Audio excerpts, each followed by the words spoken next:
So for us, our horsemanship has changed drastically in the last few years.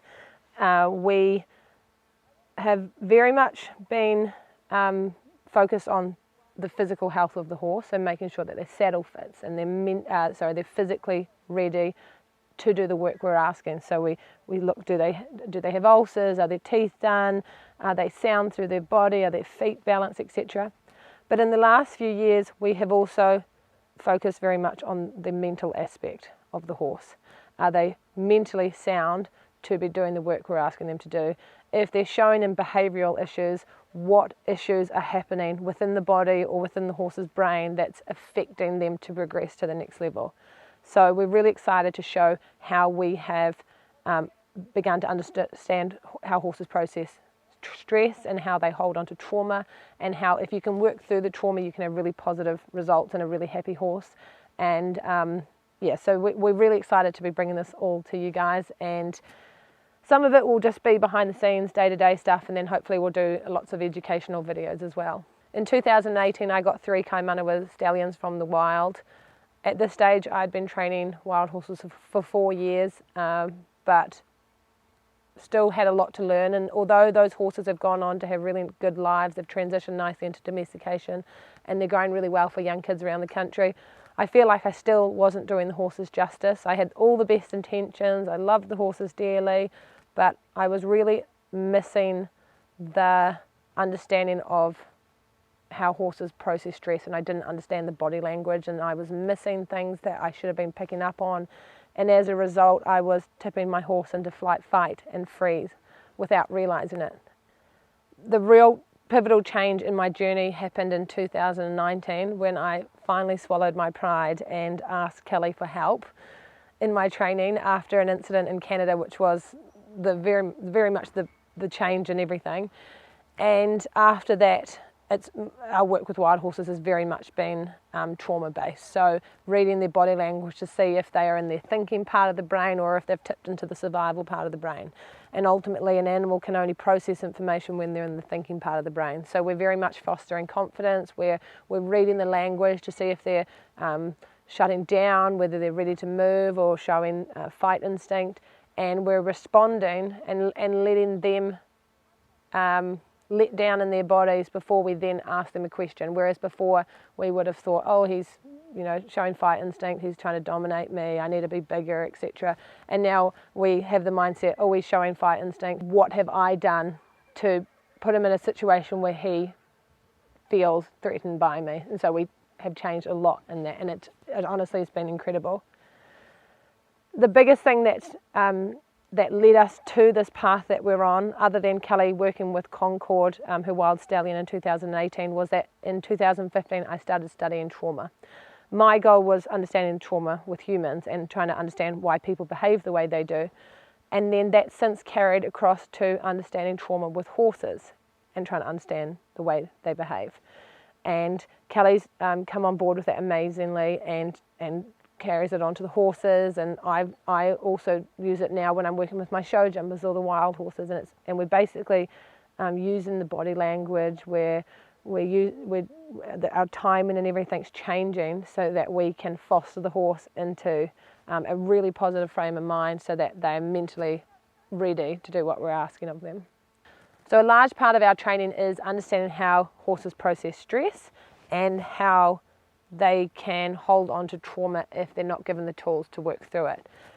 And basically the stress response is what happens when an animal or a human experiences profound pain of any kind, becomes overwhelmed or loses control. And when that happens, the body switches from the thinking part of the brain, the rational brain, into the survival brain. At that stage, adrenaline and cortisol is pumped through the body to prepare the body to fight, flight, and freeze. Normally in horses, the first response an animal will do is flee. So if they're out in the wild and they see a person walking across the plains, they'll turn and gallop away. If for some reason they can't flee because they're trapped or because someone has come into their territory or something has come into their territory, then they will resort to the fight response. And the fight response is where they try to overcome the threat through force. And then if they cannot overcome the threat through force, for whatever reason, and the brain has lost hope that fleeing or fighting is possible, they will go into freeze mode.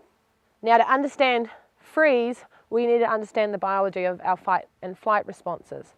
So under normal stress responses, biologically, the changes that happen in our body is that first our airways open to allow more oxygen into our body, our heart starts to beat faster, we lose a little bit of peripheral vision so we can focus on the threat at hand, and all our blood rushes to our arms and legs to prepare us to run or fight. Biologically, in the freeze response, when the brain has lost the hope that running or fleeing is possible, the opposite happens. The airways close, the heart slows to prevent blood loss in the case of injury, and all the blood rushes in from the arms and the legs and surrounds your organs. And that's where you get something called fear paralysis, where you physically can't move. Your legs feel like lead. You feel really cold because you've lost all your blood in your arms and your legs. And it's where the brain genuinely believes that they are either about to die or experience seriously bodily harm. And in horses, that's a response that is poorly understood, even in humans actually, because when I ask people, do you understand your fear responses, they say, yeah, we know about fight and flight. But fight and flight are only a small part of it. Trauma happens in the freeze response. Because when we're running and we're fighting, we've still got control of the situation. It's where we've lost control, we've run out of conscious information to keep ourselves safe, is when the body experiences trauma. And then that trauma is stored in the body. And when something reminds the brain of that initial trauma, a smell, a body cue, a particular person, etc., then that brain switches those stress chemicals back on and they go back into the freeze mode or the fight and flight and trying to protect themselves. And that's where the horse becomes trapped in the cycle of trauma. And that can be, for example, they drag a lead rope, they have the fear memory, trauma memory of something dragging behind them, and so one day they're walking along and they get to feel that same sensation or that same sound or feeling, and suddenly they're straight back in the trauma, etc. And that's we see a lot of horses who have the symptoms of PTSD and very much trauma behaviour. And so everything we're doing is trying to prevent the horse from stepping into the fear response. We buffer the edges. Once we've learnt them taught the horse information, we buffer the edges as we push them a little bit outside the comfort zone. We give them the tools on how to deal with that, then we bring them back in and then we buffer.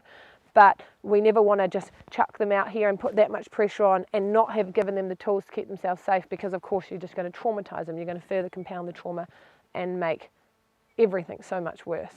And so we've found we can have issues with horses that have really bad problems, work through the trauma, retrain the brain, give them the tools that they lost when they went into freeze mode, and suddenly the animal takes the power back and they're confident and they engage and they communicate, because one of the first things they lose in freeze mode is the ability to communicate. They've gone inwards, they've lost themselves, they're so scared and panicked, and it's a really awful place for an animal to be. And we a lot of our training is focused on trying to bring them back into the thinking part of the brain, to give them tools on how to work through issues. And the more education we can give them, the more tools they have to keep themselves safe.